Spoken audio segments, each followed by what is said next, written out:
Comienzo ya entonces. Adelante. Bueno, buenas tardes para todos en América Latina y buenas noches para nuestros invitados europeos. Gracias por estar con nosotros hoy. Hoy les doy la bienvenida a este séptimo webinar de Last Vegan TV, de este programa de Last Vegan TV. Hoy estamos muy contentos, primero porque nos acompaña alguien muy especial que se conecta desde Barcelona, España, pero también porque queremos saludar y celebrar a nuestro amigo y a nuestro colega Nelson Ramírez, que se está conectando de La Paz, se está conectando desde su casa. Nelson fue ayer, hoy está en su casa, está mejor. Yo hablé con él esta tarde, le pregunté si podía conectarse, me dijo que sí, y yo quiero darle la palabra para que salude a todos. Todos hemos estado muy pendientes de su evolución, de su salud. Así que Nelson, ¿me estás escuchando? ¿Cómo estás? Bienvenido. Gracias, Reinaldo. Muchísimas gracias y por darme un espacio en este momento. Agradezco a Javier por darme un espacito.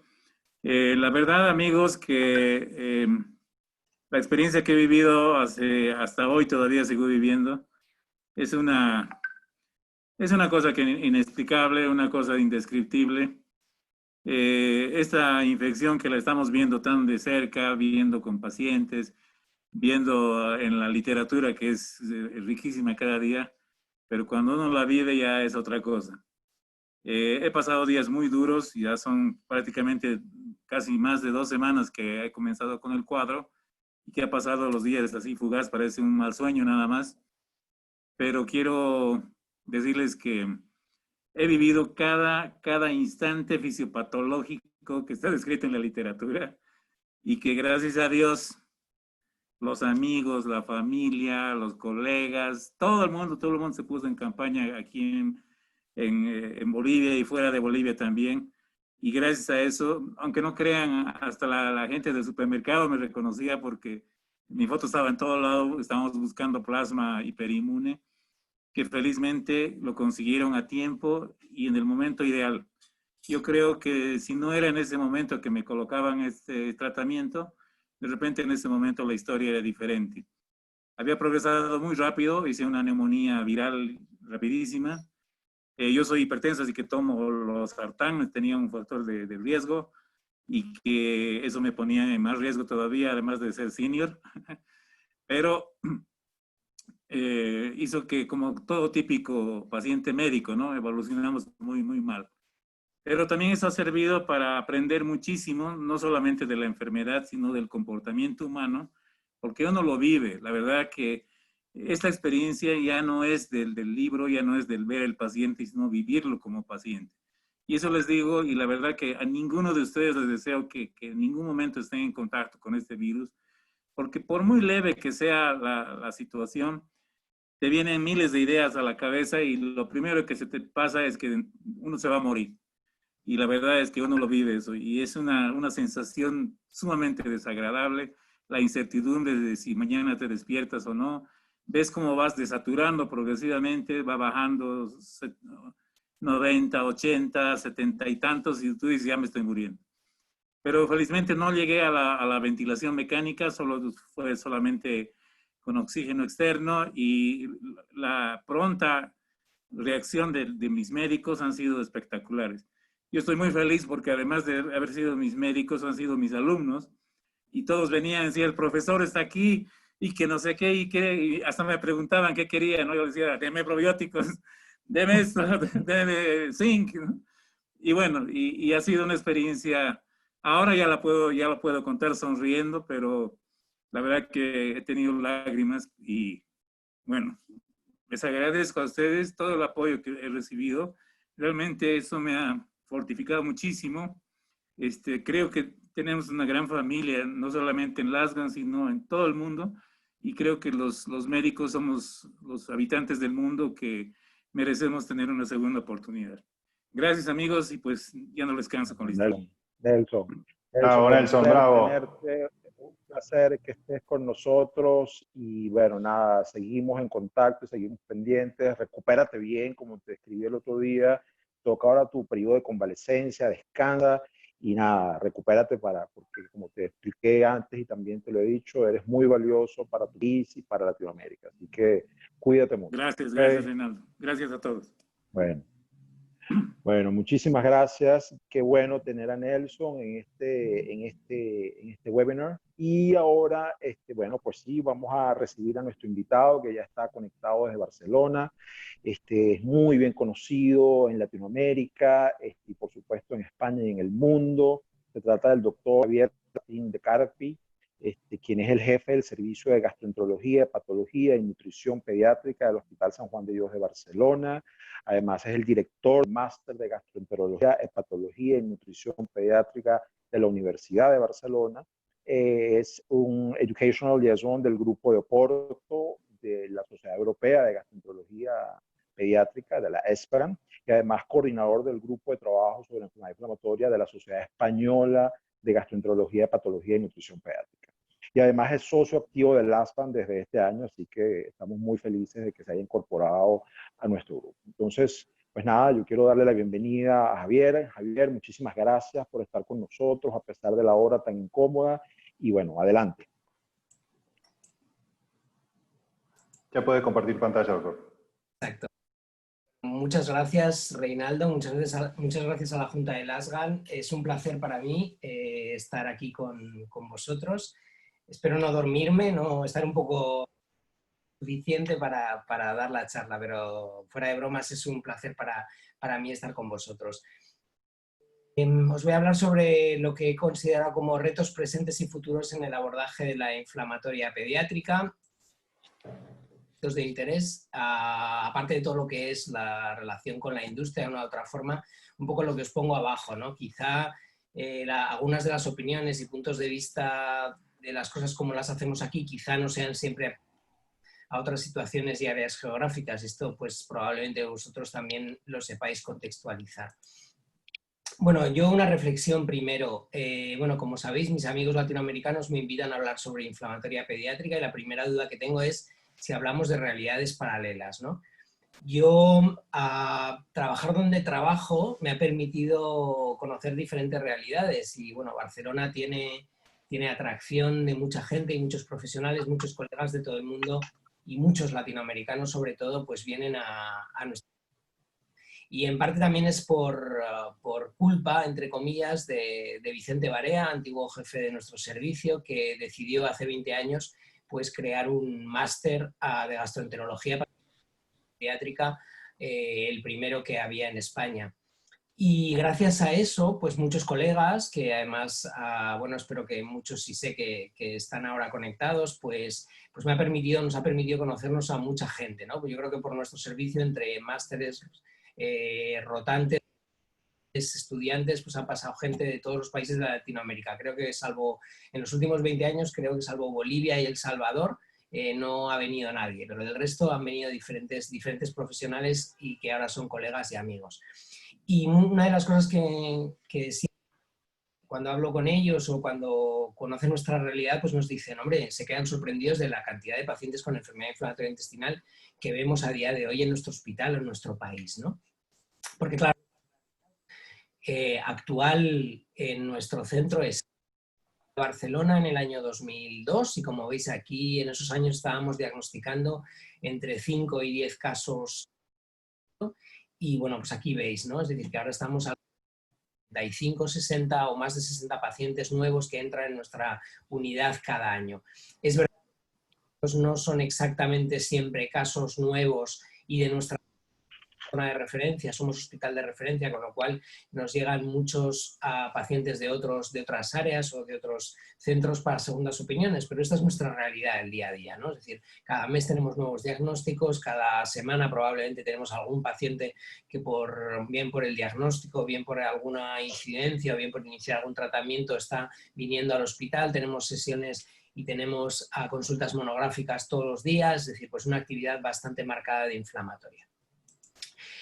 Y bueno, retrocediendo un poco, claro, nosotros yo me acuerdo cuando yo empezaba cuando hacía medicina y empecé pediatría, pues lo que se publicaba hace años, hace décadas, del aumento de la incidencia en países anglosajones, un estudio clásico del año 89, donde ya marcaba cómo en Escocia había un aumento de la incidencia en inflamatoria pediátrica entre 83. Estudios posteriores en Escocia han seguido mostrando ese aumento, y este estudio del 2012 sigue aumentando, como ese que ya era un aumento significativo aún aumentaba más en las últimas décadas, hasta el año 2008.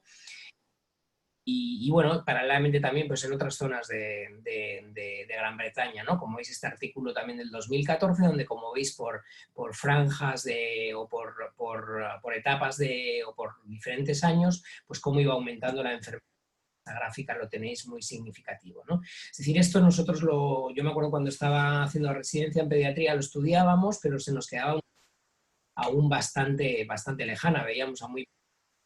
Claro, todo cambia para mí cuando yo, acabando la residencia, decido que me gusta mucho la gastroenterología pediátrica, quiero buscar un sitio donde se haga buena gastroenterología pediátrica, me gusta mucho la gastroenterología pediátrica, me gusta mucho Londres, me voy unos cuantos meses al Royal Free Hospital, que es este sitio, y tuve la suerte de coincidir en esa fase, que era justo cuando se acaba de jubilar John, pues con un equipo de gente fantástico con los que aprendí, donde realmente aprendí la inflamatoria. Esto tuve hace unos cuantos años, antes de la pandemia, tuve la suerte de reunirme pues con Mike Thompson, con Alan Phillips, que habían estado entonces allí, y rememorar viejos tiempos, ¿no? Fue cuando estaba allí cuando me sorprendí la cantidad de pacientes con inflamatoria, ¿no? Y decía, esto nosotros en España no lo vemos, y un comentario me dijeron, pues si no los ves ahora, los veréis en unos cuantos años, y es lo que pasó en unos años después. Bueno, simplemente estar en el Royal Free, estar en Londres, me sirvió no solo para conocer a la gente ahí, sino una serie de gente que estaba vinculada a Inglaterra, donde veis aquí también a Mario, que lo conozco de esos contactos con el equipo de allí de Londres. Y bueno, en base a eso aumento progresivo que veíamos en los años previos, decidimos dentro de nuestro estudio, hacía unos cuantos años, un estudio retrospectivo con todos los sesgos que eso puede conllevar. Claramente aquí veis, es un aumento de los números de casos diagnosticados cada año, enfermedad de Crohn, de colitis ulcerosa y de inflamatoria no clasificado. Y esto trasladado a tasas de incidencia, pues veíamos que a lo largo de estos años, entre el 96 y el 2009, se había triplicado el número de casos por cada 100.000 habitantes, número nuevo de casos de menores de 18 años por cada 100.000 habitantes, predominio mayor de la enfermedad de Crohn, pero un aumento también importante de la colitis ulcerosa.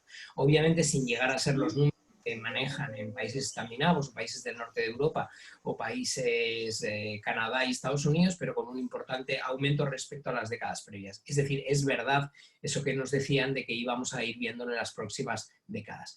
Y yo creo que esto también va a pasar a nivel de Latinoamérica, y me he permitido pues a mostraros esta gráfica de este estudio liderado por el doctor La Rosa, y elaborado por muchos de vosotros dentro del grupo de trabajo de inflamatoria de LASAN, y al que amablemente me invitaron a formar parte de él. Y como veis, ya vosotros mismos en vuestra realidad veis un aumento del número de pacientes con inflamatoria en los últimos años, no más quizá de colitis ulcerosa, pero en global un aumento progresivo año a año. Y eso es probablemente lo que va a cambiar la realidad que tenéis ahora, o está cambiando respecto a la que veía, como nos pasó en otros países.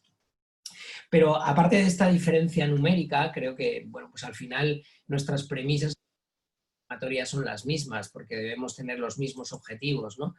Yo creo, y en esta charla quizá veréis que aparte de datos científicos es muy personal en cuanto a percepción y en cuanto a ideas, ¿no? Yo soy un poco cabeza cuadrada en algunas cosas, y hay cosas que considero que son básicas, insistiré mucho en ellos, ¿no?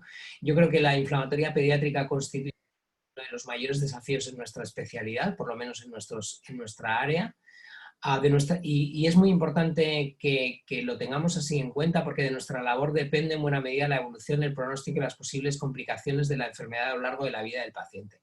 Creo que los pediatras tenemos un papel fundamental en la evolución de la enfermedad del paciente.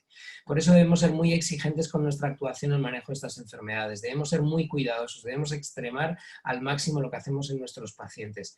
Y nos debe guiar el rigor, bueno, como en todo acto científico y acto médico, ¿no? El rigor, el sentido común, el conocimiento de nuestras limitaciones, la humildad para aceptar nuestras limitaciones y la implicación y la dedicación. Y creo que debería ser un ejemplo de patología en la que es necesaria la apuesta por la excelencia, como obviamente, ya repito, todo lo que hacemos, pero bueno, yo lo vivo así porque es a lo que me dedico básicamente. E insisto mucho en esto, un papel fundamental, un papel muy trascendente en los pediatras que diagnosticamos a pacientes en la infancia y en la adolescencia, porque de ese balance que consigamos nosotros en función de nuestra actividad o en nuestra acción entre la remisión y la inflamación va a depender pues probablemente la necesidad de cirugía de los pacientes, la discapacidad, la toxicidad farmacológica, la posibilidad de desarrollar cáncer, infecciones futuras, la talla final, la radiación, la densidad mineral ósea o las expectativas en la vida. Es decir, muchos de los factores futuros de la evolución del pronóstico o de los outcomes de un paciente con una enfermedad crónica va a depender de lo que hagamos desde los primeros años. Y creo que debemos ofrecer lo mejor hacer un abordaje integral y hacerlo mejor. Y yo creo que la menor prevalencia y más limitada infraestructura en relación a la enfermedad del adulto no debe ser una excusa para hacer una atención de alta calidad. Como pediatras con mayor experiencia en la inflamatoria de aparición en niño y adolescente, nuestros colegas de adultos saben mucho de inflamatoria, pero saben muy poco de cómo manejar un niño. Y nosotros tenemos la ventaja, ya el pediátrico que tenemos, que somos muy cuidadosos con el paciente, muy paternalistas, muy de estar encima, muy de seguimiento cercano, ofrece una serie de ventajas en una enfermedad como esta, ¿no? Una enfermedad con mucha morbilidad, con mucha carga emocional, con mucha carga social y familiar, con lo cual debemos aprovecharlo. Y obviamente tenemos que, para tratarlos bien, ofrecer igualdad de oportunidades, ofrecer lo mejor y tratar de implementar nuestra práctica en áreas de calidad. Yo creo que es fundamental acciones como esta, o todas las que hacemos dentro de grupos de trabajo de sociedades nacionales, en cualquier foro donde compartir experiencias, casos, a diferentes puntos de vista, inquietudes está bien, compartir experiencia, trabajo en red, en unidades de referencia que ofrezcan ventajas y, ¿por qué no?, incluso pues tener segundas opiniones, ¿no? Yo creo que los médicos a veces a veces nos molesta que los pacientes pidan segundas opiniones porque creemos que como que desconfían de lo que nosotros tenemos, cuando al final, si estamos seguros, pues una segunda opinión no va a hacer más que reforzar nuestra convicción, ¿no? Y aprovecho esto, bueno, estar aquí en un foro con gente de Latinoamérica para decir que aunque nos separen océanos, se puede hacer asistencia en red, ¿no? Es decir, ya sabéis, y lo hemos comentado alguna vez, que tenemos con la gente y de Sor Ludovica, pues hacemos reuniones virtuales para comentar casos, es decir, compartir casos, y con los colegas de Uruguay, de Montevideo, pues eso yo creo que es muy enriquecedor para todos y eso lo debemos hacer entre todos. Y ya viendo más a lo práctico, el manejo de la inflamatoria, pues son todos los mismos, todos tenemos los mismos: diagnosticar pronto y diagnosticar bien, y explicaré qué es lo que es. Tratar pronto y de manera eficaz, mantener controlada la enfermedad a lo largo del seguimiento, vigilar las complicaciones y efectos adversos de los tratamientos, ofrecer una asistencia integral que contemple las diferentes esferas del paciente: física, psicológica, social y familiar, y transferir al paciente a los cuidados del adulto en las mejores condiciones, ¿no? Es decir, desarrollar programas de transición que cada vez sabéis que tienen mayor importancia. Y al final, dentro de una enfermedad impredecible, de una enfermedad con muchas variantes, que cada paciente reacciona diferente, pues lo ideal sería poder detectar, en base a la experiencia, al conocimiento y a los medios técnicos y humanos, pues poder detectar lo previsible en una enfermedad tan difícil y tan complicada y tan challenging, ¿no? El primer reto, pronto y diagnosticar bien. Obviamente sabéis que está descrito que hay una demora diagnóstica, demora tanto en el reconocimiento por parte de los primeros pediatras que ven a ese paciente y después también en la derivación, en el momento que nos lo derivan, pero también demora en establecer las exploraciones adecuadas, quizá eso nos atañe más a nosotros. Tenemos que revisar la estrategia diagnóstica, tenemos que buscar un diagnóstico de seguridad, es decir, a veces no es fácil, a veces tenemos dudas, a veces no todo cuadra, pero hay que intentar llegar a un diagnóstico de diagnosticar bien. Y obviamente el diagnóstico es susceptible de ser revisado, es decir, no será ni el primer paciente con que diagnosticamos de una colitis y luego es un Crohn, pero bueno, siempre intentar basarnos en lo que tenemos en un momento determinado y no cesar en el empeño de hacer un diagnóstico de mayor seguridad posible. Este es un estudio reciente que hemos hecho en nuestro país donde, respecto al retraso diagnóstico, en un estudio multicéntrico, en muchos hospitales donde veis, determinamos diferentes intervalos. El primer intervalo desde inicio de los síntomas hasta que el paciente va al médico, segundo desde el primer médico hasta que lo deriva al gastroenterólogo pediátrico, desde que es el gastroenterólogo, desde que es derivado hasta que se ve por el gastroenterólogo y desde que el gastroenterólogo lo ve hasta que se llega al diagnóstico definitivo, y en total estamos hablando de una media de unos 4 meses, que no está tan mal como estudios previos, pero aún son unos demora. ¿Y cómo podemos mejorar esto? Pues obviamente llegando a todos los pediátrica. Yo creo que es importante que el pediatra de diferentes niveles logre diagnosticar y logre pensar en la enfermedad. Nuestros maestros en la carrera enseñaban eso de que solo se diagnostica aquello, solo se piensa aquello que se conoce, ¿no? Entonces, si el pediatra de primaria, más cercana al niño y al adolescente, sabe que esa es una posibilidad, pues lo integrará dentro del diagnóstico diferencial de unos determinados síntomas. Sabemos que ese diagnóstico precoz, cuanto antes los diagnostiquemos, va a tener menor impacto futuro sobre determinadas características que pueden condicionar, ¿no? Como el crecimiento, la talla final se puede ver condicionada por un retraso en el diagnóstico. Por lo tanto, hay que hacer activa desde los niveles básicos de atención y teniendo en cuenta que además que no todos los pacientes, sobre todo con la enfermedad de Crohn, pues debutan con un cuadro más típico que sería, ¿no? Como esa triada clásica diagnóstica o determinada por dolor abdominal, diarrea y pérdida de peso. Muchos de nuestros pacientes, como ya bien mostraban estudios clásicos del 2003, pues no debutan con diarrea y dolor abdominal y pérdida de peso, sino a veces con alteraciones articulares, con alteraciones cutáneas, con anorexia, con lesiones orales, con lesiones perianales asociadas, con cuadros de retraso puberal, etcétera, etcétera. Bueno, pues hay casos como esta nena de 14 años, una historia de un mes de diarrea, y obviamente cualquier pediatra que ve a esta nena a 14 años pues te llama la atención, algo no va bien en cuanto al desarrollo, y obviamente pues en el momento en que le vimos tenía un peso por debajo de lo normal y talla P50, pero indica que esto probablemente llevaba más tiempo de los 15 días que contaba la clínica clara, ¿no? O este paciente de 16 años que tras varios años de estar diagnosticado de anorexia nerviosa por cuadros de vómitos, dolor abdominal, inapetencia que achacaban siempre al inicio del cole, pues al final debutó con una perforación fecal de un Crohn iliocecal, ¿no? O esta nena que vino a la consulta de hematología derivada por su pediatra varios meses de anemia ferropénica que no mejoraba con el hierro, y obviamente cualquier pediatra un poco concienciado con una enfermedad crónica se da cuenta que esta nena algo le pasa más simplemente que una anemia que no absorbe hierro. Obviamente esta nena pues le diagnosticamos, una vez haciendo una anamnesis, pues todo lo que acompañaba de dolor abdominal, que asociaban un poco a un carácter psicológico, porque se le reían en clase porque la veían más débil, la tenían, lo achacaban a la ferroterapia, etcétera, etcétera. Es decir, a veces cuesta ver el cuadro claro, pero obviamente esta nena pues le diagnosticamos de un Crohn iliocecal también. Y seguimos viendo niños que nos llegan en diferentes grados de desnutrición, desde niños que pueden ser más o menos delgados, a niños que han perdido peso en los últimos meses, a niños que realmente han tenido una reagudización de su clínica con una pérdida más importante y una situación al diagnóstico. Y eso lo seguimos viendo porque al final la enfermedad sigue impactando en el desarrollo de nuestros niños antes del diagnóstico. Pero también quiero hacer hincapié en que quizá con una visión muy clásica teníamos ese punto de vista de que el niño con Crohn nos tenía que llegar desnutrido, y obviamente pues cambian los hábitos, cambia la malnutrición, cambia el espectro de los trastornos del estado nutricional adecuado, cada vez hay más niños con sobrepeso o obesidad, cada vez debutarán también más con una situación de sobrepeso o obesidad, como este chaval que nos vino por un absceso perianal de repetición que escondía detrás una enfermedad de Crohn, pero obviamente pues con una situación nutricional que no se había afectado, con un sobrepeso en ese momento.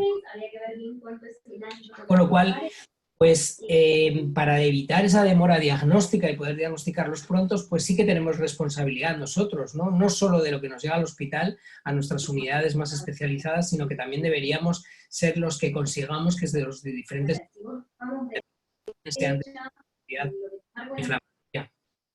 debemos facilitar que la derivación nos llegue lo antes posible y le demos la prioridad que merece. Debemos concienciar a los servicios hospitalarios de urgencia de que prioricen estos casos y nos lo deriven adecuadamente. Y una vez que nos lleguen, debemos también agilizar el proceso diagnóstico. Debemos potenciar de la manera que consideremos oportuno que los pediatras de proximidad dependientes de nosotros pues puedan derivarnos pronto a estos pacientes. Y cualquier iniciativa puede ser buena, que es Marco, pues una de unos colegas de nuestro hospital, de un hospital de Zaragoza, donde hicieron un tríptico que lo tienen todos sus pediatras de atención primaria, de los centros de atención primaria, donde se especifica muy bien qué es un paciente qué signos buscar, qué datos analíticos buscar, etcétera, etcétera, etcétera. Cualquier cosa que hagamos en este sentido yo creo que puede tener una buena repercusión sobre que nos llega a nosotros, pues también debemos agilizar el diagnóstico, ¿no? Es verdad, ya digo, que hablamos de situaciones un poco diferentes. Probablemente en muchos de vuestros países determinados cuadros infecciosos pueden ser más frecuente que la enfermedad inflamatoria en determinadas edades y quizá es una cosa primero a descartar. Pero aparte de eso,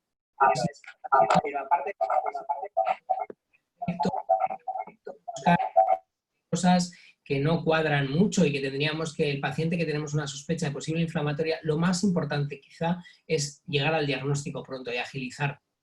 En España tenemos un dicho que es blanco y en botella es leche, pero bueno, siempre blanco y en botella no es leche, a veces puede ser vino blanco, pero bueno, quizás siempre centrarnos cuando hay una sospecha por unos datos clínicos, una repercusión, pues intentar aparte de los métodos diagnósticos. Y los métodos diagnósticos reglados, establecidos, los conocéis todos. Esta es la revisión de los criterios de Oporto, dentro del grupo de Oporto, en el que formamos parte tanto George como yo. En el 2014 pues revisamos lo que ya se había establecido en el año 2005 y como sabéis, es decir, ante todo paciente con sospecha inflamatoria en edad pediátrica debe una ileocolonoscopia con endoscopia digestiva alta, con biopsias de todos los segmentos y parte de ellos hacer un estudio de intestino delgado, fundamentalmente más bien enteroreso, cápsula endoscópica. Es verdad que aquí yo quiero marcar una cosa, es decir, como aparece en la gráfica o en la figura, eso está traducido, pero pone considerar enteroresonancia en las formas de la colitis ulcerosa típica. Y realmente si vamos al texto, el texto no dice considerar, el texto lo que dice es diferir, es decir, en las formas clásicas de colitis ulcerosa se podría diferir la realización de un estudio de intestino delgado. Es decir, yo creo que en todo paciente con sospecha inflamatoria deberíamos realizar un estudio de intestino delgado. Y esto es un poco como, no sé si recordaréis, pero hace unos 17 años había una película que se llama Lost in Translation y que yo le tengo, pues esto es lo que nos ha pasado, le hemos Lost in Translation de cambiar de defer a considerar, ¿no? Y yo le tengo mucho cariño porque es la primera película con la que fui al cine, con la que luego se convertiría en mi mujer. Gran película. Pero bueno, los de adultos opinan lo mismo. Sabéis que los de adultos no siempre hacen lo mismo, no siempre hacen una endoscopia alta, no siempre se esfuerzan tanto en una ileocolonoscopia. Es verdad que en la revisión de sus guías, las guías ECO, en la parte de Crohn sí que habla de que conviene hacer un estudio de intestino delgado, pero en las formas de colitis teóricamente ellos dicen que no debería hacerse un estudio de intestino delgado. Y es verdad que la misma práctica, y yo creo que es muy importante que nosotros los pediatras marquemos lo que hay que hacer en una inflamatoria pediátrica. En la realidad de cada centro cambia, afortunadamente cada vez en más sitios, tanto probablemente en vuestros países como en el nuestro. Las pruebas a los pacientes pediátricos las realizamos los pediatras y podemos decidir qué pruebas hacer y qué pruebas no hacer, pero es verdad que a veces en determinados hospitales pequeños la endoscopia la hace fundamentalmente los equipos de adulto y no siempre le dan la misma importancia y la ileocolonoscopia completa, y la realización de endoscopia digestiva no es la práctica clínica habitual. ¿Por qué?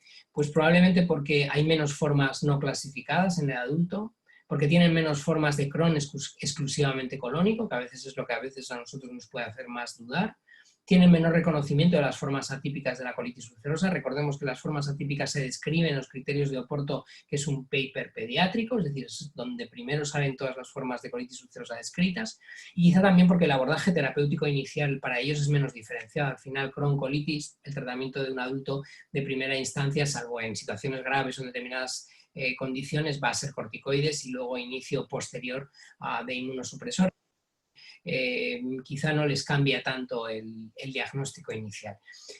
Esto es lo que la descripción de las formas atípicas, que debemos ya tenerlas totalmente integradas, ese dogma de que la colitis ulcerosa siempre era una forma de inicio en el recto, con extensión más o menos proximal, siempre con continua, puramente mucosa, no afectación alta, etcétera, etcétera, pues eso no siempre es así, ¿no? Entonces, uno de los hallazgos importantes de esta revisión de los criterios de Oporto es poner un poco, hacernos pensar en estas formas atípicas de colitis ulcerosa. Por eso insisto, las guías de endoscopia que realizamos también dentro del grupo de Oporto, de endoscopia en enfermedad inflamatoria intestinal pediátrica, ya dice que debería hacerse esta endoscopia alta ileocolonoscopia con biopsia múltiples, y un punto importante, debería realizarse por un gastroenterólogo pediátrico o por lo menos tener el soporte o la supervisión o el apoyo de un pediatra gastroenterólogo. Pero obviamente lo que digo, a veces el diagnóstico no es siempre tan fácil, los hallazgos no son tan fáciles como para clasificarlo en un Crohn o una colitis, y a veces hay hallazgos que tú puedes ver en una colonoscopia, la imagen que te da la resonancia es diferente, o no podemos realizar un estudio completo, entonces no le hacen en primera instancia una endoscopia alta, o el estudio no ofrece lo que nosotros esperamos. También la resonancia no es concluyente, la cápsula es concluyente. Pues bueno, yo creo que siempre plantear todo lo que tengamos que hacer, aunque sea repetir pruebas antes de establecer un diagnóstico sin tener la base. Es decir, debemos ser, y aquí insisto una vez más, muy exigentes con el diagnóstico que ponemos a un paciente. Es decir, aunque el paciente nos cuadre que pudiera tener una inflamatoria, aunque tenga una artritis y lo que más pegue este paciente con calprotectina elevada sea una enfermedad inflamatoria, tenemos que llegar al diagnóstico en base a pruebas objetivas. Yo creo que esto no hay que decirlo, pero hay que tenerlo en cuenta. Y otro punto también que a mí me gusta, insisto mucho, es la anatomía patológica. Le pedimos demasiado a la anatomía patológica de lo que nos ofrece. A la anatomía patológica cuando, bueno, hay una serie de hallazgos que son bastante sugestivos de una enfermedad de Crohn, obviamente la aparición de granulomas alejados de criptas desestructuradas, pues es bastante sugestivo de enfermedad de Crohn, y otros hallazgos, la plasmocitosis basal asociada a criptitis y abscesos pericrípticos localizados en mucosa, pues pueden ser más de colitis ulcerosa, pero ojo con aquello que no, ojo con fiarnos 100% de la interpretación solo del anatomopatólogo. Y hay una serie de cosas que a mí me llaman la atención. El discurso de los hallazgos confirmaban una determinada enfermedad inflamatoria intestinal, bueno, nunca pueden realmente, pueden ser sugerir, pueden completar, pueden asociarse, pero ojo con lo que nosotros pedimos a un anatomopatólogo o a un estudio anatomopatológico. Y un ejemplo son los eosinófilos.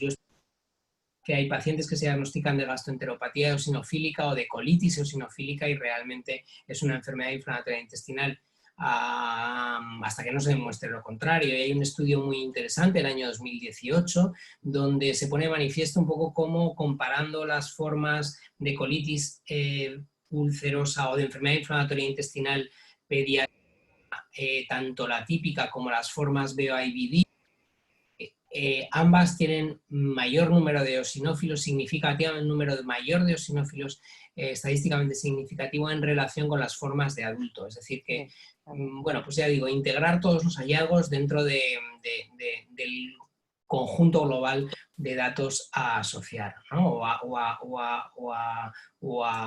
a combinar para un diagnóstico. Y yo, de hecho, sobre esto, bueno, tengo una experiencia. Este es el paper que publicaron a Dan Turner y Richard Russell hace unos cuantos años de, como veis el título, es decir, colitis eosinofílica que mejoraba con tratamiento anti-TNF, y era un estudio de 7 pacientes, muy corto espacio de tiempo, prácticamente un tratamiento de inducción, y realmente revisando las historias y los datos endoscópicos y tal, pues podían ser perfectamente una enfermedad inflamatoria intestinal. Comenté a Dan Turner en una ocasión, digo, bueno, es que tú no puedes, realmente lo podemos etiquetar como colitis eosinofílica y no como una enfermedad inflamatoria. Pues bueno, los hallazgos bueno, no son del todo claros. Y bueno, cuando no todo cuadra con el diagnóstico de sospecha, pues si hay discordancia entre hallazgos clínicos, endoscópicos, histológicos o de imagen, explicar la situación al paciente, a la familia, evitar ser categóricos. Yo creo que siempre hay que mostrar, lo he dicho, la humildad de lo que estamos viendo y cómo lo abordamos. Abordar siempre, intentar cumplir eso de primum non nocere, es decir, si pienso que tengo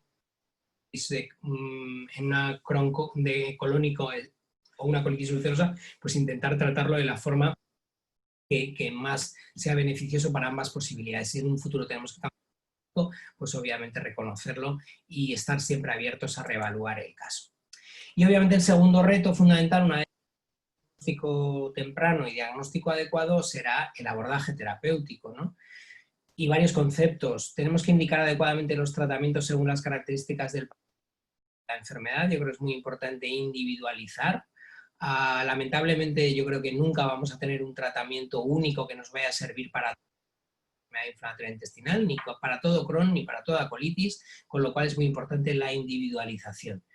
Es crucial valorar el objetivo a alcanzar y las posibilidades de éxito. No es lo mismo lo que queremos obtener en un paciente con un Crohn luminal, con afectación de ileitis terminal, a un perianal o una formación a un paciente que diagnosticamos ya con una enfermedad estenosante, con afectación alta.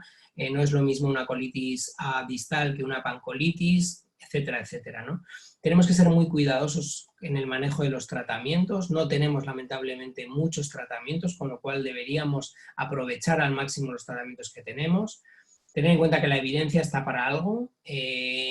Por mucho que nosotros estemos acostumbrados a determinados pacientes de determinada forma, en determinada estrategia, pues la evidencia dice que hay que tratarlos de una manera, y por eso hay guías y por eso hay consensos.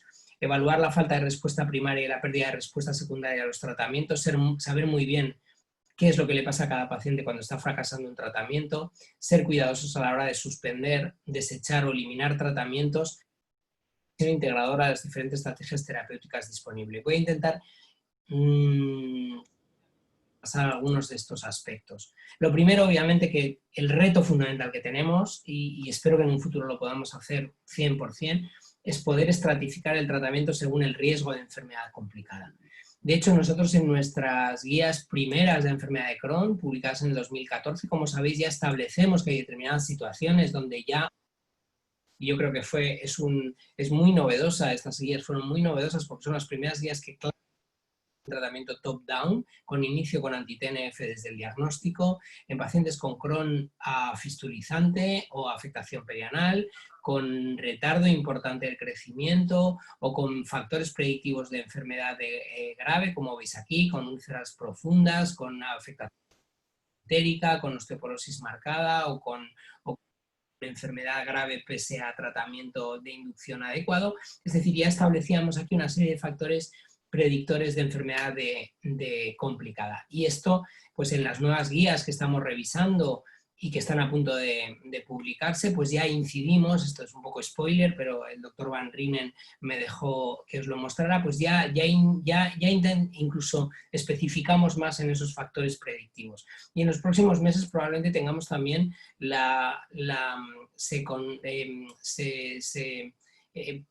aparezcan publicados ya el PIVD, que es una iniciativa avalada por AVI, en la que algunos de los oyentes seguro que también participaron en esta iniciativa, que es tratar de determinar búsqueda bibliográfica muy importante de enfermedad de mal pronóstico, de riesgo de colectomía, de riesgo de extensión de la enfermedad, de riesgo de necesidad de cirugía en el Crohn, etc. Cada vez lo ideal sería poder tener, antes de empezar el diagnóstico, una serie de criterios que nos pudieran determinar si ese paciente necesita X o necesita Y. Obviamente podremos conseguir esto. Y ya a estrategias ya conocidas, pues no voy a hablar mucho de la nutrición enteral.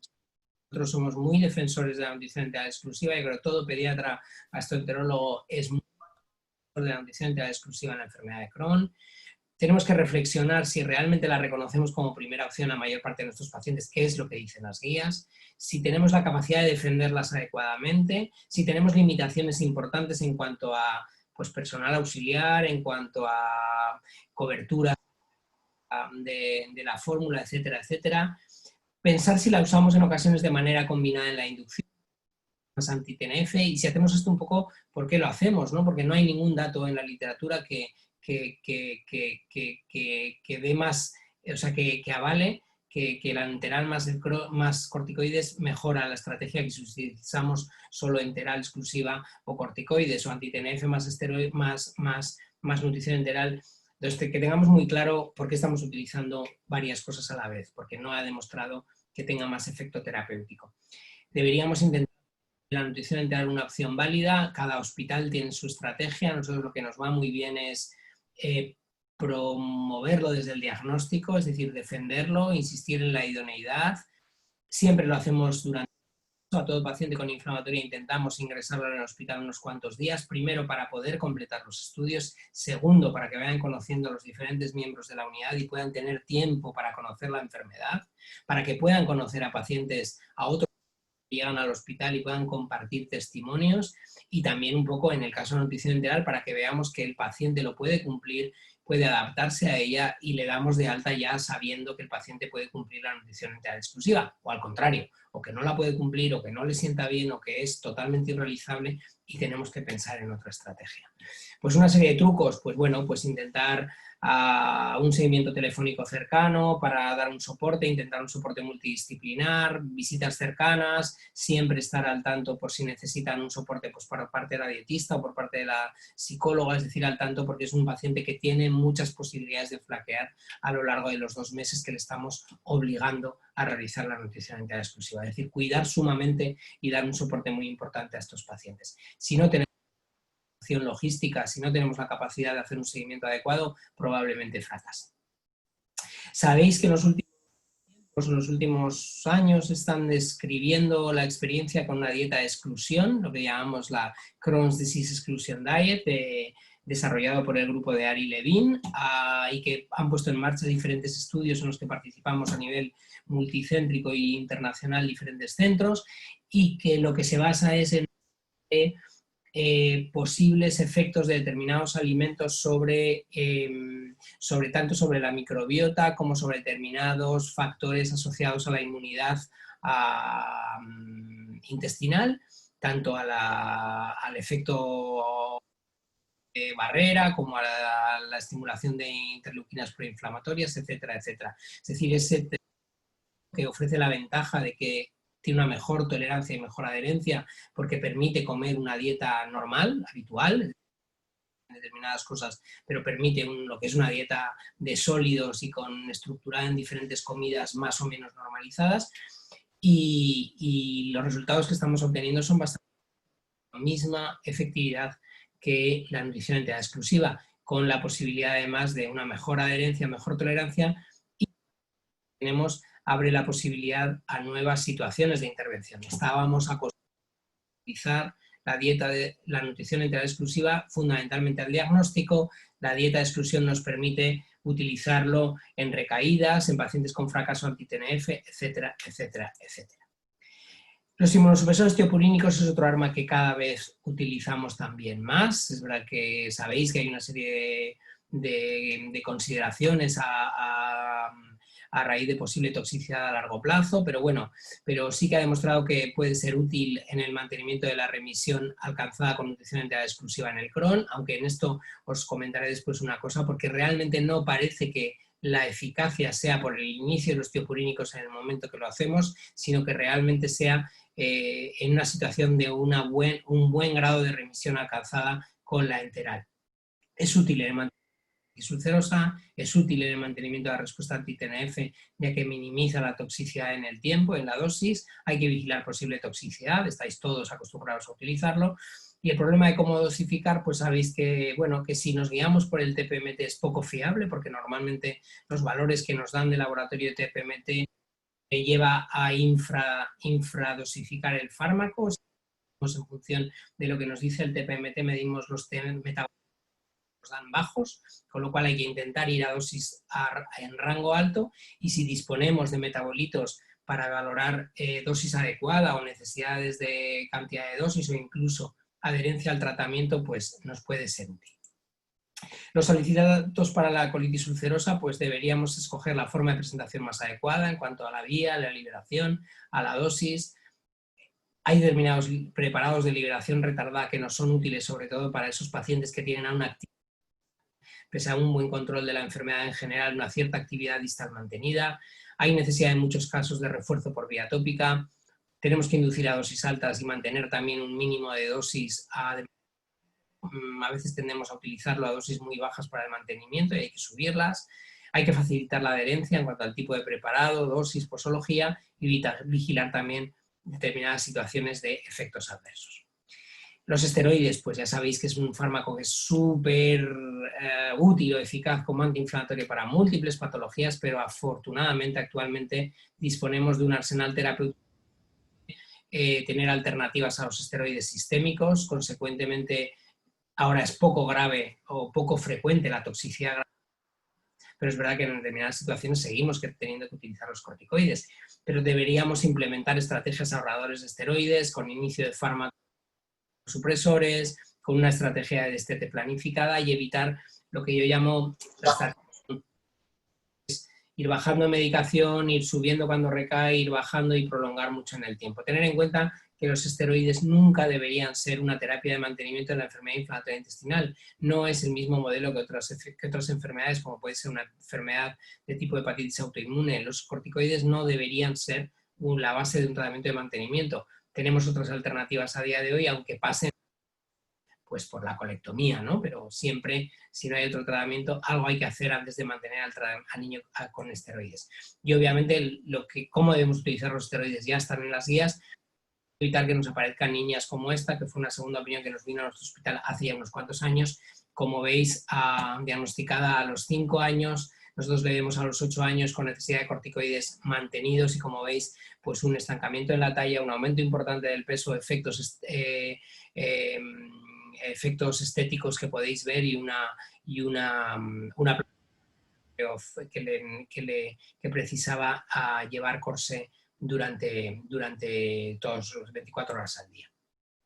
Y lo que os decía antes, importante, nosotros en la enfermedad de Crohn empezamos enteral y empezamos inmunosupresores, pero lo que no es el hecho de empezar inmunosupresores. Esto es una experiencia que nosotros reportamos hemos hecho en varios foros, donde nosotros veíamos los pacientes con Crohn diagnosticados en nuestro centro en los cuales lográbamos la remisión con nutrición enteral exclusiva y después manteníamos con azatioprina, cuántos de ellos se libraban de empezar en un tiempo corto anti-TNF. Y como veis, 2/3 de ellos, es decir, 60% en una media de 15 meses necesitaban empezar anti-TNF.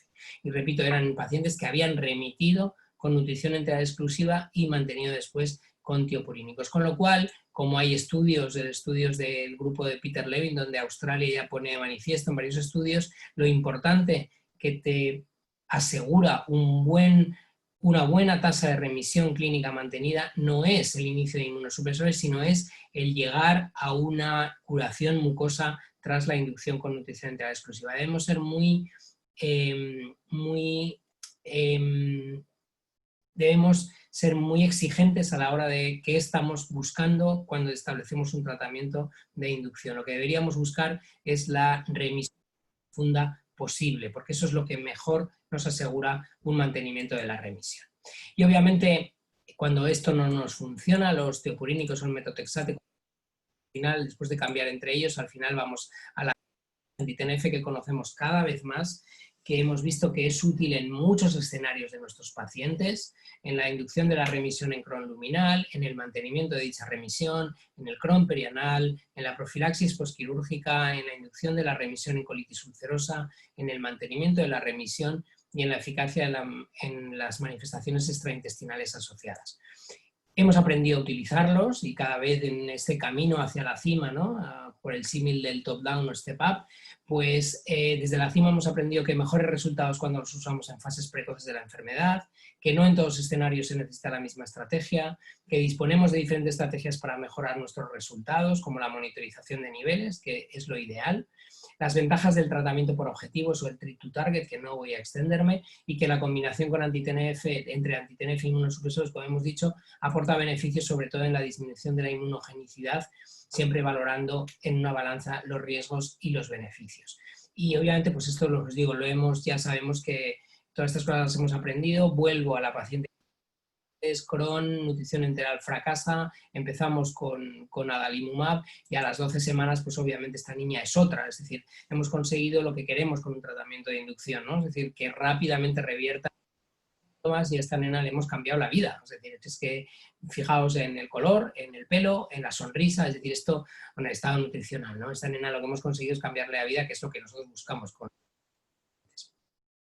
Pero obviamente el tratamiento anti-TNF tampoco es una estrategia 100% exitosa, lamentablemente. Existe un número de pacientes con fracaso primario al anti-TNF y otros que van a perder a lo largo del tiempo la respuesta y otros que van a tener efectos adversos. Pero siguen siendo nuestros fármacos biológicos de mayor uso, siguen siendo los únicos que tenemos aprobados en inflamatoria pediátrica a día de hoy. Y ok, que hay otros que están viniendo, pero a día de hoy tenemos que ser, lo que digo también, muy cuidadosos, muy meticulosos y preservarlos al 100%. Por eso es muy importante definir lo que es la falta de respuesta anti-TNF. Y voy a ir rápidamente repasando una serie de situaciones que quizá tenemos que tener muy claro lo que es, porque hay posibles situaciones de confusión en cuanto a la fase de respuesta primaria. Un ejemplo sería si realmente el tratamiento anti-TNF es la solución que necesitamos. Y os pongo, por ejemplo, este paciente de 16 años, debuta con una enfermedad de Crohn, con mucha afectación del estado nutricional, muy pasado el paciente en cuanto a estado general y realmente tiene una afectación con dilatación preestenótica, con una zona muy estenótica, que empezamos anti-TNF como tratamiento antiinflamatorio más eficaz a día de hoy y que lo que hacemos es en la resonancia ir viendo a lo largo del tiempo un seguimiento cercano, un año de tratamiento, decidimos, bueno, 9 meses de seguimiento, decidimos esto no está cambiando con el anti-TNF, esto no va a mejorar, no es un fracaso que por su presentación ya necesita cirugía. Y uno de los datos que en los estudios que se están haciendo en cuanto a factores predictores de necesidad de cirugía en la enfermedad de Crohn es obviamente una estenosis con dilatación preestenótica. Por eso, ojo, cuando nosotros diagnosticamos a un paciente con Crohn, le vemos en la resonancia una estenosis con dilatación preestenótica, obviamente nuestros radiólogos nos dirán que hay un componente inflamatorio, toda estenosis aguda o en una situación activa tiene un componente inflamatorio, es muy difícil a veces definir si es inflamatorio o si es estenosante o fibrosante, siempre va a tener un componente inflamatorio, pero ese paciente con una dilatación preestenótica va a ser un candidato muy seguramente a una resección quirúrgica. Lo que hay que hacer es un tratamiento antiinflamatorio potente desde el diagnóstico, un seguimiento cercano con la medida que consideremos, si es con una técnica cross-sectional, con una cross-sectional, y en un determinado momento llegará un momento que tenemos que decir, si no estamos llegando a lo que es, más vale hacer una cirugía programada que realmente haga una complicación quirúrgica urgente. Y eso tenemos que tenerlo en cuenta. Es decir, esta situación no sería un fracaso anti-TNF primario, porque este paciente después lo que podríamos utilizar es el tratamiento anti-TNF como profilaxis posquirúrgica con muy buena posibilidad de éxito. Otra situación, la colitis ulcerosa.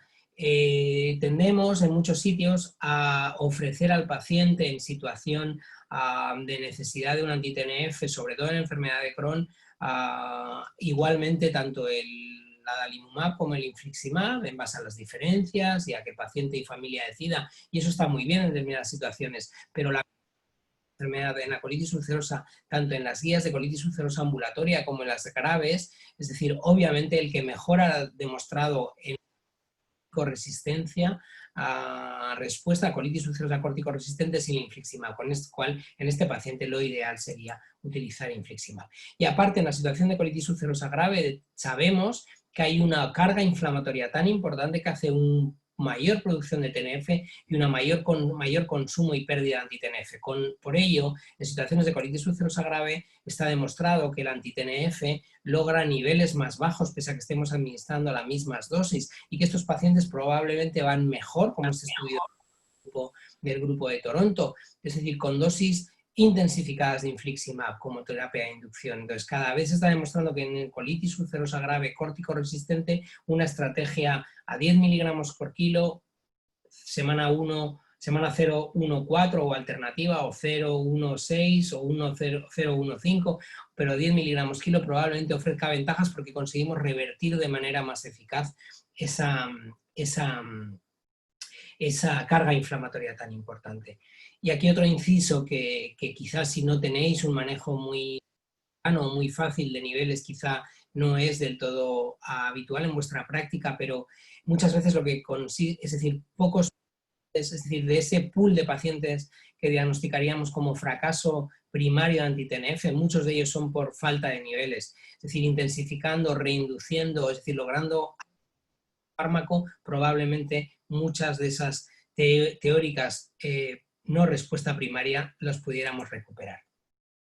Una situación también particular es la fístula perianal. La enfermedad perianal necesita niveles más altos. Es decir, frente a un colon luminal que necesitaríamos niveles más estándares, tanto de infliximab como de adalimumab, en la enfermedad de Crohn con afectación perianal, con la fístula perianal necesita niveles más altos para que cierre esa fístula. Es un escenario también con características específicas. Y obviamente si disponemos de niveles, y espero que probablemente en un futuro pues todos podamos tener más al día un uso más de niveles más cercano y más rápido, pues ya hay estudios que dicen que te puede predecir, es decir, los niveles que consigues en la segunda o en la tercera o antes de la cuarta dosis nos sirve para definir muy bien si ese paciente va a presentar una pérdida de respuesta o va a tener una respuesta mantenida al anti-TNF. Y probablemente con experiencia vayamos integrando todo esto dentro de unos cuantos años. Y otro punto muy importante que la experiencia nos enseña mucho al final, hablamos de que la pérdida de respuesta o la falta de respuesta completa, también definirlo muy bien. Esta es una paciente. La existencia de la clínica puede deberse a actividad residual distal, sobre todo en casos de colitis ulcerosa. Es importante que no deberíamos entender la enfermedad inflamatoria como entidades de un único sentido. Yo insisto mucho en eso, y si me habéis oído alguna vez, estamos acostumbrados a ese camino step up y una vez que llegamos al final creemos que estamos en la cima y ya no te queda más que o saltar en paracaídas o tirarte al precipicio o que alguien te rescate. Y muchas veces lo que pasa es que hemos dejado atrás determinados medicamentos fundamentalmente en aras a ir a opciones más avanzadas y más potentes, pero a veces las podemos recuperar. Y esta es una paciente con una colitis ulcerosa diagnosticada, aquí veis, en abril del 2018, fracaso a corticoides, inducimos con infliximab en esta inducción acelerada e intensificada, como os digo, 10 miligramos 1,4, la calprotectina no acaba de bajar, establecemos mantenimiento cada 4 semanas.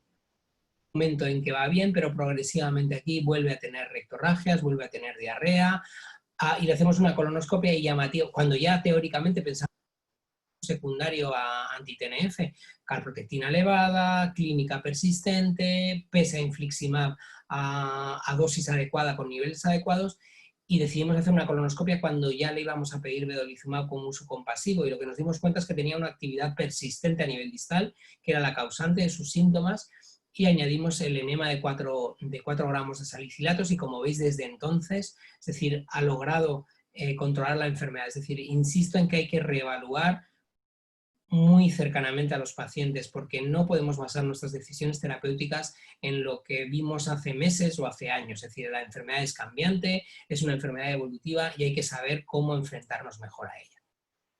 Y obviamente pese a ello, pese a intentar tratar al máximo y ser cuidadosos con el anti-TNF, habrá algunos pacientes que necesiten otras estrategias. Y tenemos experiencia ya como pues tanto con ustekinumab como en un grupo, en un estudio multicéntrico que está a punto de ser publicado, que hemos presentado en diferentes zonas, en diferentes foros y que ha sido coordinado por nuestro centro, por la doctora Gemma Pujol, o vedolizumab, también hecho liderado por Oren Leder, también dentro del grupo de Oporto, o incluso algún dato, algún paper de combinación de biológicos, enfermedad inflamatoria intestinal pediátrica, combinando TNF con vedolizumab o con ustekinumab, es decir, nos abrirá probablemente el uso de nuevos biológicos las opciones futuras.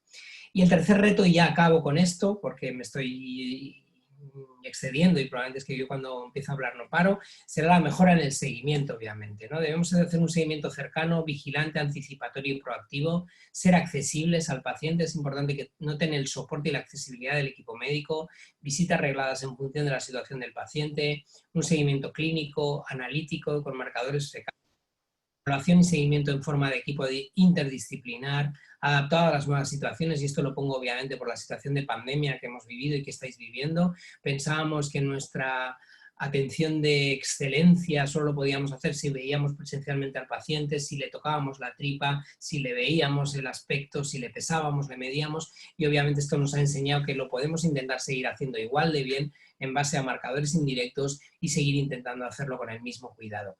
Y realizar endoscopias u otras exploraciones en función de las necesidades. Creo que tenemos que ser más intervencionistas que no agresivos en situaciones para valorar a nuestros pacientes. Y obviamente pues ya sabemos que en determinadas situaciones esto va a pasar por realizar endoscopias, ¿no? Cuando hay hallazgos no concluyentes tenemos que hacer el diagnóstico definitivo, cambios en la extensión, el patrón, evaluar las necesidades del paciente en cada momento o la posibilidad de rediagnóstico. Y esto ya viene marcado, como os digo, en las guías de endoscopia de inflamatoria pediátrica del grupo de Oporto, ¿no? Las necesidades en determinadas situaciones de repetir la endoscopia. Y tener en cuenta también esto, por ejemplo, a un paciente que también lo hemos visto, es decir, la colitis de los extremos, que es una de las formas atípicas de colitis ulcerosa, que tiene un mayor riesgo estadísticamente significativo de extensión a pancolitis que otras colitis distales. Es decir, estos pacientes probablemente, si no acaban de ir bien con una estrategia que hicimos en base a un diagnóstico inicial, deberían ser unos de los que deberíamos realizar la endoscopia de control con más premura. Y al final un poco intentar establecer en la medida de nuestras posibilidades pues esta red de cuidado del paciente, ¿no? Es decir, sacar un poquito también incluso a la unidad inflamatoria fuera del hospital, ¿no? Es decir, obviamente con un equipo médico, de psicólogos, dietistas, nutricionistas, a trabajadores sociales, enfermería, muy dedicado y con conocimiento y experiencia en estos pacientes y accesibilidad, pero también pues con asociaciones de enfermos, con familias, con pediatras de atención primaria para tener un biofeedback. Sabéis que el paciente crónico muchas veces pierde su pediatra, por lo menos en nuestra zona, en nuestro área, pierde su pediatra de atención primaria y lo hacemos todo en el hospital y eso tampoco es bueno para el paciente. Hay que seguir teniendo un pediatra de atención de cercanía. Y como conclusiones, pues los pacientes con inflamatoria se merecen una atención de calidad basada en estándares de buena práctica clínica. Debemos ser muy exigentes con el abordaje que hacemos en estas enfermedades, ser conscientes de la complejidad de la patología, de los retos y las posibles complicaciones, evitar ser cortoplacistas por esa importancia que tiene a nuestra acción, a nuestras medidas que tomemos en el futuro del paciente y entre todos construir una red nacional o internacional que asegure una asistencia de calidad basada en igualdad de oportunidades y el acceso a los recursos. Y al final una cosa muy importante que quizás es lo que mejor resume es el reto mayor es hacer converger nuestros objetivos con las expectativas del paciente. Y al final nuestros pacientes, dicho con la experiencia que tenemos, con actualmente más de 300 pacientes censados en nuestra unidad, al final los pacientes lo que quieren es ser normales, es decir, lo que quieren es tener una vida normal. Y esto nos lo enseñan, por ejemplo, nosotros realizamos cada año un campamento, llevamos ya 10 años haciéndolo, esto fue la celebración de 10 años, campamentos para pacientes con cronicolitis y ellos lo que dicen es que lo que mejor viven es poder vivir su enfermedad sin problemas, que pueden hacer todo lo que hacen los demás, conocerse, compartir sus experiencias, es decir, y sobre todo esa normalidad. O sea que muchas gracias, reitero la atención que me habéis seguido durante toda esta casi hora y muchísimas gracias en nombre mío y en nombre de toda mi unidad del Hospital San Juan de Dios.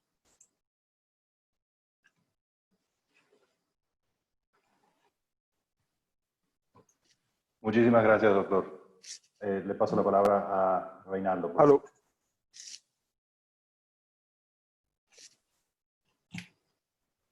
Adelante, Reinaldo.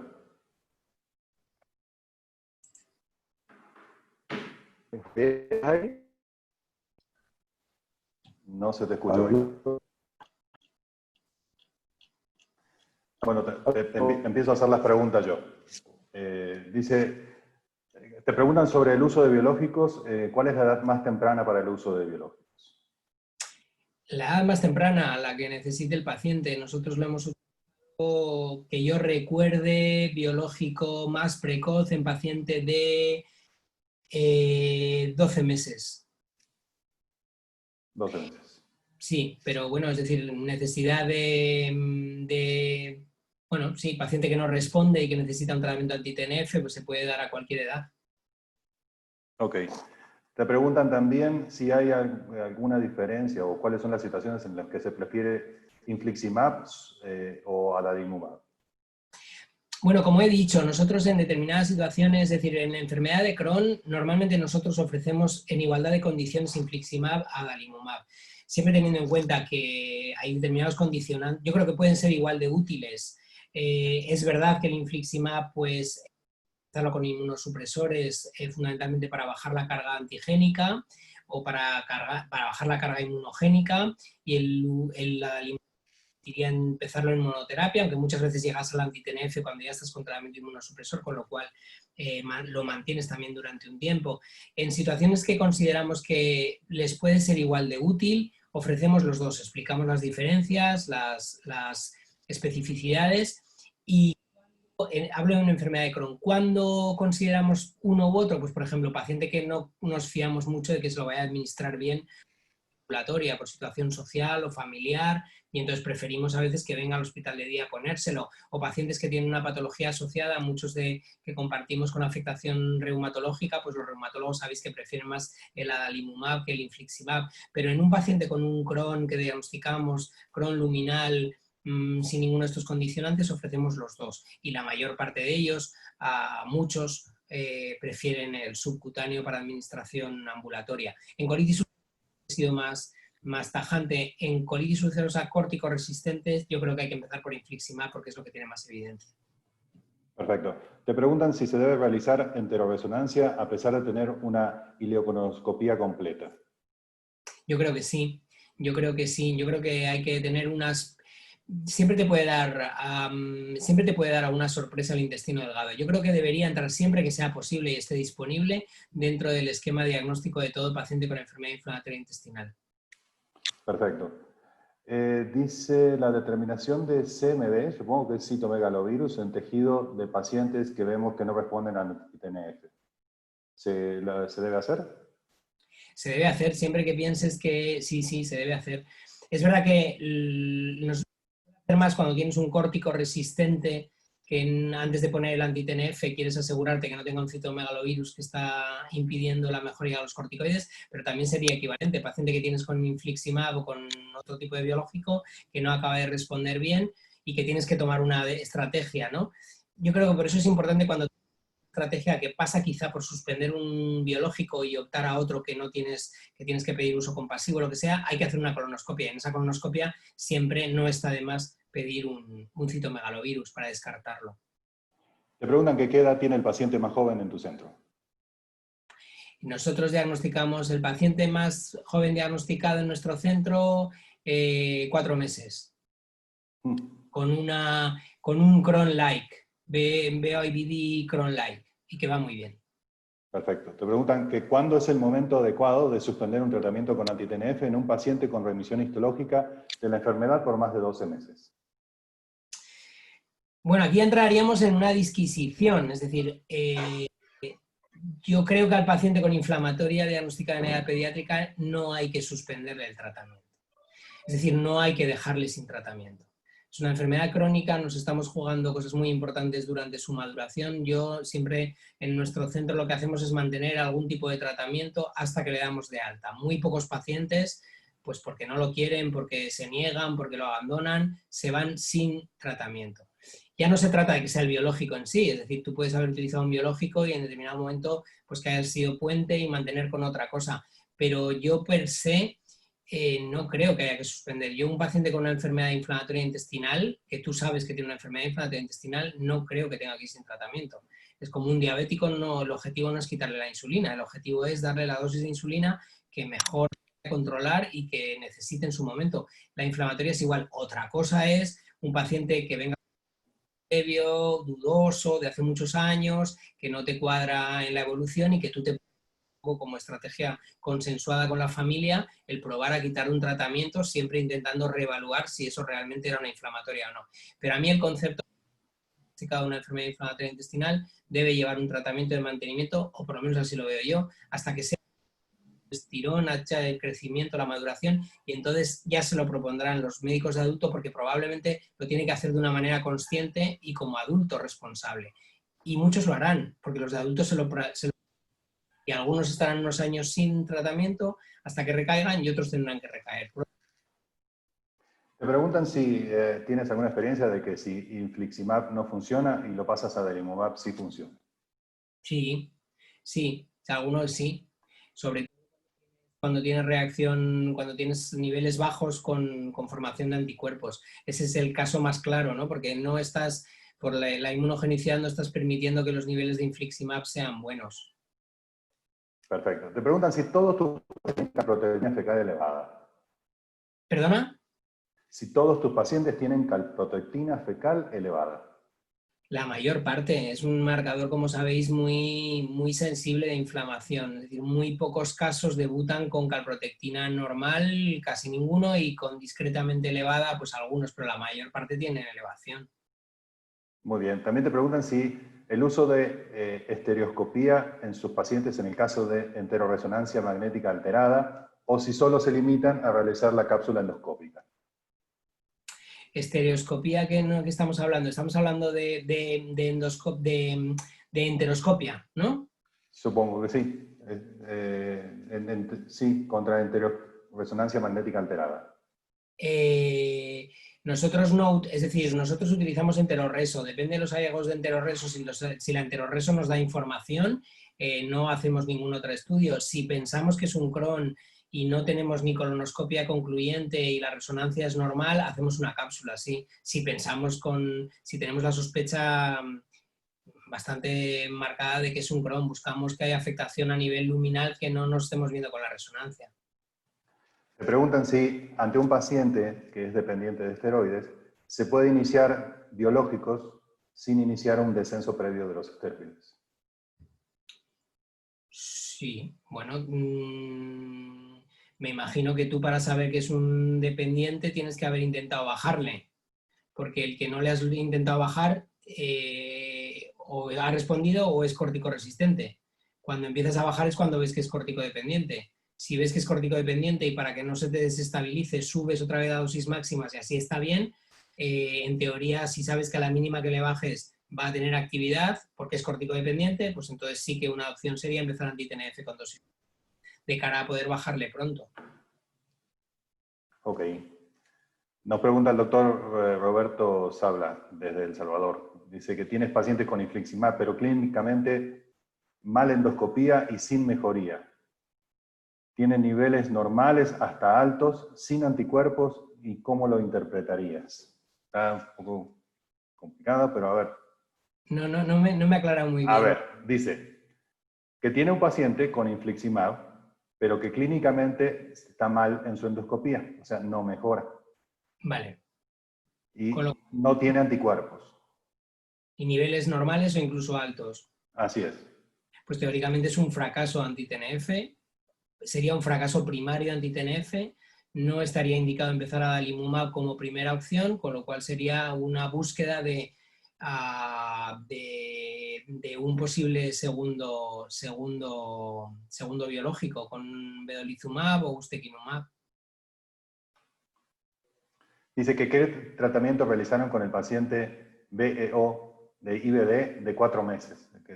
Pues le pusimos una nutrición enteral, pero como eso era un paciente pequeñito y venía diagnosticado con una sospecha de APLV, pues, es decir, en el estudio no cuadraba con una APLV, le hicimos colonoscopia, tenía unas lesiones profundas a nivel de colon, unas úlceras profundas, y entonces empezamos le pusimos con Neocate, que ya se le había puesto, es decir, con Elemental como nutrición de entidad exclusiva, y empezamos con solución de Imurel. Elemental, y se mantiene ahora tiene 5 años, se mantiene con Imurel y está en remisión desde ese momento. Te preguntan qué experiencia tienes con la cúrcuma y los probióticos multicepa como adyuvante. Ninguna, con la cúrcuma ninguna, me parecen datos atractivos los que hay, pero siempre yo creo que como complemento algo más. Y respecto a los probióticos en asociación, yo creo que lo único que tiene probada eficacia es en la reservoritis o pouchitis. La doctora Katy Ortiz pregunta sobre vedolizumab. Acá en México no está aprobado para pediatría, no sé, allá en España. No, aún no. Sí, bueno, no sé si tienes alguna experiencia. No hay estudio pivotal publicado, es decir, no hay estudio. No. Nosotros lo hemos utilizado y la verdad es que tenemos bastante buena experiencia. Al final aprendes de todo, ¿no? Lo empezamos a utilizar y quizá en pacientes ya muy crítica y no sabíamos manejarlo tampoco, porque el vedolizumab lo que tiene es que tiene un inicio de acción más retrasado respecto a anti-TNF, con lo cual tienes que tener una buena estrategia de puente, bien sea con corticoides, bien sea con ciclosporina, es decir, establecer una estrategia puente hasta que empiece a hacer efecto el vedolizumab. Pero la verdad, una vez que ya afinamos más, establecimos mejor terapias puente, la experiencia que tenemos con vedolizumab es bastante buena. Ahora tendremos unos 12 pacientes tratados con vedolizumab, todos colitis ulcerosa, y se mantienen muy bien en monoterapia. Bueno, hay cientos de felicitaciones y felicidades y todo, pero sobre todo te agradecemos que hasta esta hora hayas estado con nosotros. Te dejamos para que te vayas a dormir, ya prácticamente estamos terminando. Muchísimas gracias, te dejamos para que te despidas de todos. Y bueno, Javier, muchísimas gracias.